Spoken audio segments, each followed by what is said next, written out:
ও রে, দিশা পাটানির বোনকে নিয়ে এখন বিশাল হইচই। ফ্যানরা তো মনে করেছিল আরেক বলিউড নায়িকা, কিন্তু পরে জানা গেল আর্মি অফিসার। আর ওদিকে চলে এসেছে নায়িকাদের টাইগার শ্রফ। এর তো মনে হচ্ছে 6 প্যাক অ্যাবস না, মিনিমাম 12 প্যাক। আর মিস পাকিস্তানকে নিয়ে শুরু হয়েছে বলিউডে টানাটানি। চলুন শুরু করা যাক আজকের গল্প আর গসিপ। দিশা পাটানির বড় বোনকে দেখে ফ্যানরা একেবারে ফিদা হয়ে গেছে।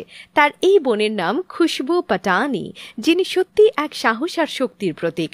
উত্তরপ্রদেশের বেরেলিতে জন্ম নেওয়া এই নারী একাধারে প্রাক্তন সেনা কর্মকর্তা, ফিটনেস গুরু, আধ্যাত্মিক চিকিৎসক এবং টেডেক্সের মঞ্চে সবাইকে মুগ্ধ করা বক্তা। তার জীবন যেন এক অনুপ্রেরণার গল্প, যা প্রতিটি মানুষের মনে স্বপ্ন জাগায়।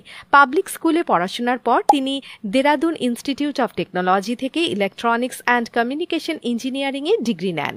পরে তিনি সরকারি পরীক্ষায় উত্তীর্ণ হয়ে ভারতীয় সেনাবাহিনীতে লেফটেন্যান্ট হিসেবে যোগ দেন এবং পরে মেজর পদেও পৌঁছান। 34 বছর বয়সে সেনাবাহিনী থেকে অবসর নিয়ে খুশবু ফিটনেস আর আধ্যাত্মিকতার জগতে পা রাখেন। তার নাচের ভিডিও আর ফিটনেস টিপস ইনস্টাগ্রামে ঝড় তুলেছে, যেখানে প্রায় 1 বিলিয়ন ফলোয়ার তার প্রতিটি পোস্টে জাস্ট মুগ্ধ। তবে তার জীবনে সবচেয়ে আলোড়ন সৃষ্টি করা মুহূর্ত এলো কয়েকদিন আগে।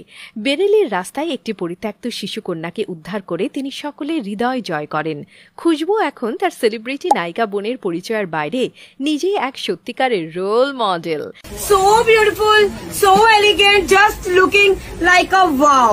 আকাঙ্ক্ষা পুরী, ভোজপুরি আর সাউথ ইন্ডাস্ট্রির এই নায়িকার কোনো সিনেমা না দেখলেও তাকে এখন অনেকেই চেনে, কারণ তার অসংখ্য রিলস আর শর্টস আমাদের সোশ্যাল মিডিয়ায় ভাইরাল হয়। তবে এই নায়িকা বেশি নাম করেছেন তার অভিনয়ের জন্য নয়, বরং ফিটনেস আর দারুণ আকর্ষণীয় ফিগারের জন্যই তিনি সব সময় আলোচনায় থাকেন। একটা সময় বলিউড নায়িকা মানেই ছিল বেশি বেশি কার্ভ থাকবে, কিন্তু দিশা পাটানি এই ট্রেন্ড ভেঙে দিয়েছেন। এখন নায়িকারাও সবাই জিরো ফিগারের। পাপারাজ্জিদের কাছে আকাঙ্ক্ষার জিম লুক মানেই সুপার হিট। তার টোন্ড অ্যাবস আর লেগস দেখে ফ্যানরাও ফিদা। এই জন্যই তো ইনস্টাগ্রামে তার ফলোয়ার এখন বেড়ে হয়ে গেছে 5.1 মিলিয়ন। আজকাল এক একটা ব্র্যান্ড এন্ডোর্সমেন্ট করতে তিনি চার্জ করেন 50 লাখ রুপি। ওয়াও! আকাঙ্ক্ষা তার এই ফাটাফাটি ফিগার মেনটেন করার জন্য দিনের অর্ধেক সময় জিমেই কাটান। তার কঠোর ওয়ার্কআউট রুটিন মানে এক গাদা স্কোয়াট, ক্রাঞ্চেস আর ওয়েট ট্রেনিং। তিনি প্রায় বলেন ফিটনেসের কোনো শর্টকাট নেই, এটা কঠোর পরিশ্রম আর ধৈর্যের ফল। আকাঙ্ক্ষা এখন নিজেকে রেডি করছেন বলিউডের জন্য। রিয়েলি? আর তার নায়ক যদি টাইগার শ্রফ হয় তাহলে তো কথাই নেই, তাই না? Yes, whatever. আর ওদিকে সুন্দরী প্রতিযোগিতা ব্যাপারটা পাকিস্তানে খুব কমন না।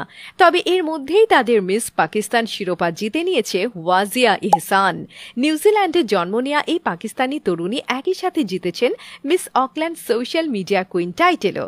তিনি আবার শুধু একজন সুন্দরী মডেলই নন, সেই সাথে একজন সিনিয়র সফটওয়্যার ইঞ্জিনিয়ার। এদিকে সোশ্যাল মিডিয়ায় তার ছবি আর ভিডিও ভাইরাল হয়ে গেলে বেশ কয়েকজন বলিউড প্রডিউসার চেষ্টা করছেন তাকে যাতে সিনেমায় নামানো যায়।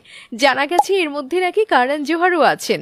ওয়াজিয়ার নিজেরও ইচ্ছে আছে বিগ স্ক্রিনের নায়িকা হবার, বিশেষ করে তার ফেভারিট হিরো ঋত্বিক রোশনের নায়িকা হতে পারলে তো কথাই নেই। এরই মধ্যে তিনি নাচ আর ফাইট শেখা শুরু করে দিয়েছেন। এবার দেখা যাক পাকিস্তান থেকে কোনো নায়িকা বলিউডে হিট হতে পারে কিনা। সো ফ্রেন্ডস, আপনাদের এই ওয়াজিয়া ইহসানকে কেমন লাগলো জানিয়ে দিন কমেন্ট সেকশনে কমেন্ট করে। কথা হচ্ছে নেক্সট ভিডিওতে। Take care.